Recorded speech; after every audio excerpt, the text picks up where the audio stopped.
And welcome everyone to a Missouri Valley Conference chat. I'm Andy Katz, pleased to be joined by Drake Head Coach Darian DeVries. Darren, let's look at where you guys are at right now. 2-2 in the Valley. Started off with that opening loss on the road. Clearly you're protecting home court. At this juncture, basically a quarter of the way through the Missouri Valley Conference season, where would you assess where you guys are?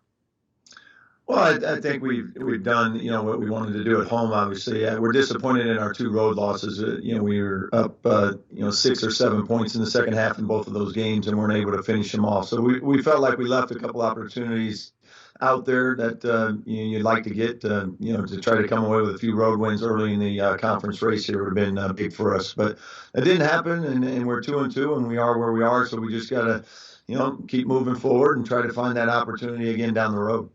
What didn't translate from home to road?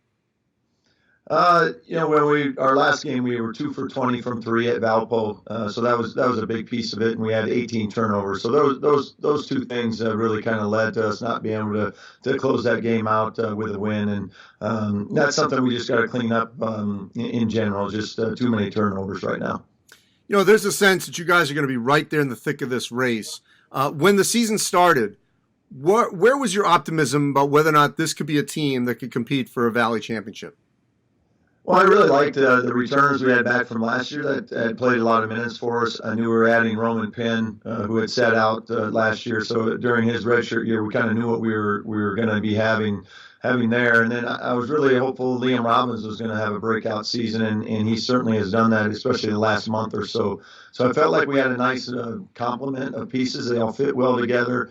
And I like the group. I like the way they share it. They're unselfish. They play hard. So it's a fun group to coach. And I still think, if we can get some things, kind of going a little more consistently in a couple of areas, we can be right there.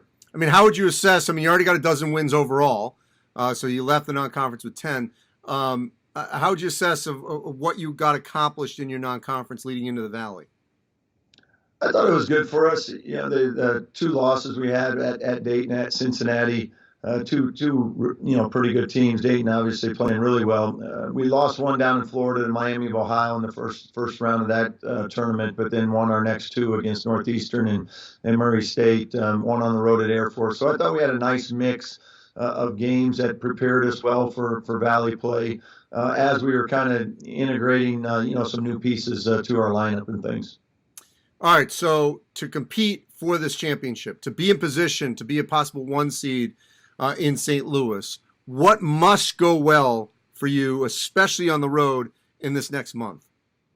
We have to take care of the basketball better. You can't turn the ball over on the road, and we've been doing that too much. Just getting, because I think when we've gotten shots, we've gotten pretty good quality shots, and our guys have shot a high percentage. But turning the basketball over has been kind of our Achilles heel right now, and that's something we'll have to clean up if we want to contend in late February, March. So many of us look at how crazy it's been in the national landscape and a rotation of teams at the top. What kind of hope does that give a team like Drake or a team out of the Valley that once we get to the NCAA tournament, this thing's wide open, and we could see, when Wichita was able to get there, when obviously Loyola Chicago was able to get there. Not necessarily you don't have to get to Atlanta to the Final Four, but, go on a run based on what we're seeing around the country. Yeah, there is so much parity right now. You watch games and trying to, predict how the outcomes of games would be near impossible. Just one night, you see a team get beat by 20, and then they turn around the next night and they beat somebody, else by 20. So it makes it fun. There is so much parity. I think there's it's going to make for an interesting NCAA tournament and postseason tournaments. It's exciting, and all these league races should be really intriguing as they begin to play out here in this next month and a half. How much do you think it trickles down to the conference tournament, too, that we may think we can predict who's going to come out on top based on the seeds and all that, but, how much do you think it'll mirror the NCAA tournament, what we'll see during Champ Week? Yeah, I think you're going to see a lot of that. Just lower seeds beating higher seeds. That's why I think it's so critical. No matter what your record is right now, is just continue to get better. To make that more of your focus is just each game.